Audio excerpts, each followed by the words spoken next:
We are going to talk a little Notre Dame football today. I've got Joe DeLeon, co-host of the Ruffino and Joe Show. Joe, thank you for joining me today. Yeah, I appreciate you having me on. I'm excited to talk a little ND. I know this is going to be a pretty impactful matchup for how Notre Dame is going to play this year and how things are going to pan out. Big season for Marcus Freeman in year 3. Yeah. Let's talk a little bit. Let's back up last year. What's the mood coming out of 2023?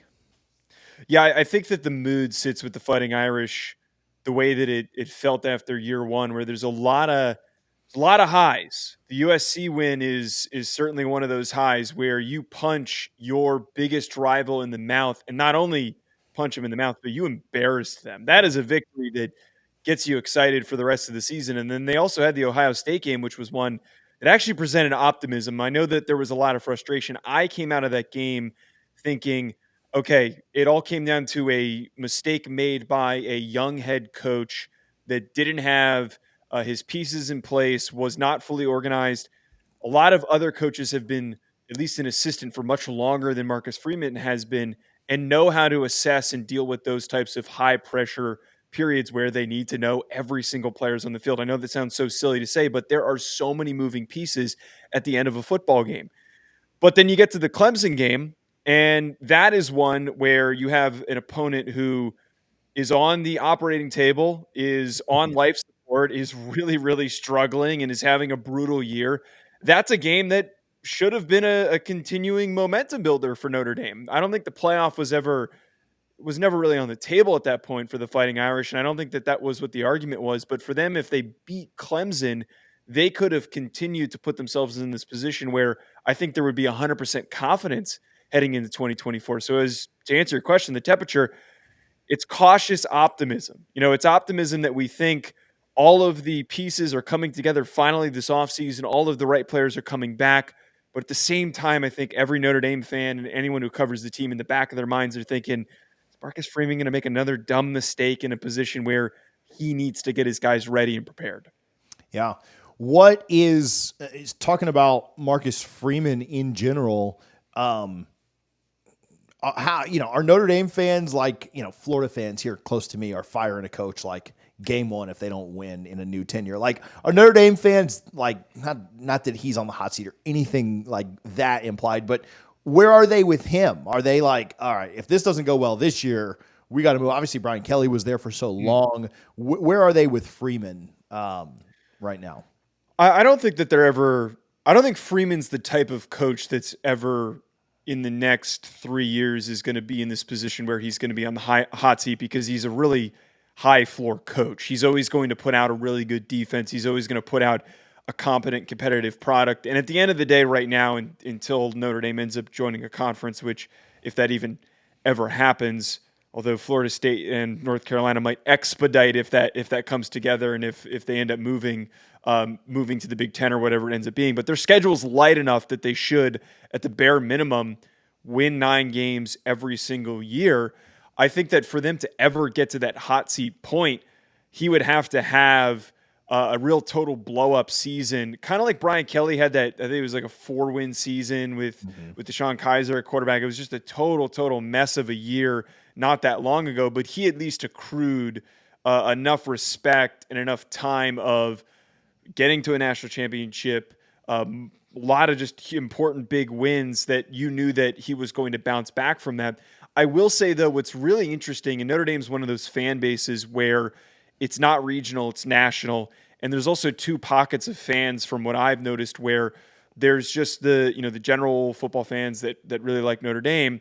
And then there's folks like my dad, who's an alum. And the alumni are much more impatient with Marcus Freeman for whatever reason, because they're used to Lou Holtz. They're used to Brian Kelly getting them to this point of success. Even if we go back to Dan Devine and Ara Parsegian, they're used to seeing national championship contending teams on a yearly basis, not a cycling basis, but a yearly basis. So it feels like the alumni are in particular more impatient than maybe just the general fans of Notre Dame.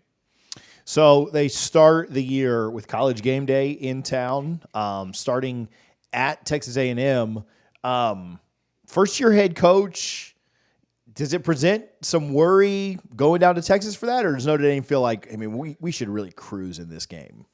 So I don't know if you saw this today. I'm actually getting cooked right now on Twitter for Always saying a that good day. it's good timing to ask this question. I said yesterday on Rufino and Joe that I don't think it's that daunting of a situation. I took it a little bit of a step further, hyperbolically said that I didn't think that Kyle Field was that daunting of an environment to play in, and they took it and ran with it. Yeah. My main point with this, though, and you just brought up with Elko, I think that there should be some caution going into the game that Elko knows Riley Leonard extremely well. He's also a really brilliant defensive coach, and he also really pressed Notre Dame this past year with the defensive game plan that they had. But at the same time, I think that this should be a huge stepping stone piece for Notre Dame, that they need to come out firing hot. Denbrock, I have a lot of faith that he is going to have Riley Leonard and this new offense prepared to go up against a Texas A&M team that's going to be really good in 2024, but also lost a lot of pieces. So I'm not super worried, because not only is Texas A&M in their first ever game under Mike Elko, they're also trying to figure out what some of these defensive pieces are, especially along the defensive line. A lot of guys left, and especially at receiver, Anaya Smith and Evan Stewart are gone. There are a lot of question marks at some position groups that need to be answered, and it's tough for both sides that it goes up against a very, very difficult opponent. Yeah, that primetime game, the day is phenomenal. Obviously, the first weekend's always a lot of fun. But Clemson, when people complain about the Clemson Georgia thing being at noon and then Florida Miami at 3:30, I'm like, I love this. I love this lineup. I cannot wait to. I'm probably getting a fight, but do nothing for 12 hours on that first Saturday of September. So, or actually, I guess it's the last Saturday of August this year. But tougher game or game that concerns you more going to play Southern Cal or Florida State coming to town?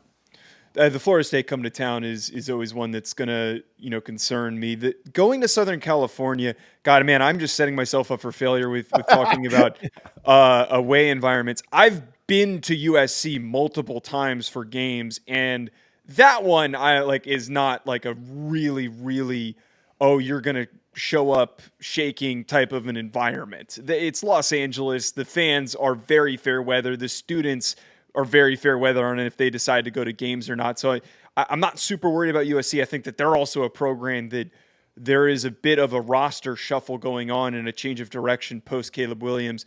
The Florida State game is definitely the one that I think is the big circle, and I think that's the barometer for how good Notre Dame is going to be. If they beat Texas A&M and they beat Florida State, that to me is all the proof that Notre Dame is taking the steps forward from being a good team to a really great team if they're able to beat Florida State coming to town. I think the one piece of optimism I do get, and I know that this is a tough thing to bring up with Florida State, but knowing that DJU has struggled coming to play in South Bend kind of does make me feel a little bit better about knowing that he's going to be coming again this upcoming year. Correct me if I'm wrong. I think I was just told last week DJU has the most passing yardage against Notre Dame ever. That was his true freshman game, yeah. And then he completely crapped his pants in the second time. Wasn't able to replicate, but right. We won't worry about that. The expectations this year to make the playoff, I know title might be lofty, but is it to make the 12 team? Oh, absolutely. And especially, I mentioned their strength of schedule a second ago. This is probably one of the lightest schedules that they've had in a 4-year span. I mean, this is a cakewalk for them. If they don't get to the playoff, that means that they lost a dumb game that they shouldn't have. Yeah. That means that they have a bad loss on their schedule.